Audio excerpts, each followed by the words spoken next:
नमस्कार मित्रांनो, माझं नाव निशांत वगैरे ब्लॉगमध्ये तुमचं सगळ्यांचं स्वागत आहे. आता वाजले सकाळचे 7:30 आणि चालले दुकान उघडायला. दुकानात पाणी नाही, पहिले पाणी घेऊ आणि मग जाऊ दुकानात. ही आहे आपली धन्नो. चला मग धन्नोला घेऊन जाऊया पाण्याच्या प्लॅन्टवर. आता आपण पोचलेलो आहे पाण्याच्या प्लॅन्टवर. बघू शकता तुम्ही, लोड झालेलं आहे पाणी. आता निघतो डायरेक्ट दुकानाकडे. जर का तुम्ही पण महडच्या गणपती मंदिरापाशी येत असाल दर्शनाला, तर नक्कीच राजयोग चायला भेट द्या. फायनली आता दुकान उघडलेलं आहे. पहिले चहा बनवतो, नंतर मग शूट करतो. तर मित्रांनो, दूध आता गरम करायला ठेवलेलं आहे. तोपर्यंत आपण पडदा काढून घेऊ. दूध पण गरम झालेलं आहे. आता चहा बनवून घेतो मी. चहा तयार झाला आहे. आता मी सर्वात पहिले पूजा करून घेतो, मग पूजा झाल्यानंतर बोलू.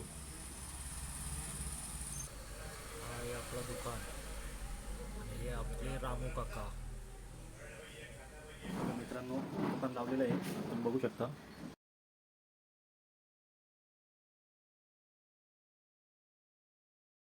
ॲक्च्युली विषय कसा आहे माहिती आहे का, आता मी इंस्टाग्राम चेक करत होतो आणि तुम्ही बघू शकता इंस्टाग्रामवर 15,000 व्ह्यू कंप्लीट झालेले आहेत लास्ट 30 दिवसात. नाच करते काय, चाय घ्यावीच लागते. चला तर मित्रांनो, आजच्या ब्लॉगमध्ये एवढंच. भेटूया नेक्स्ट ब्लॉगमध्ये. Bye bye.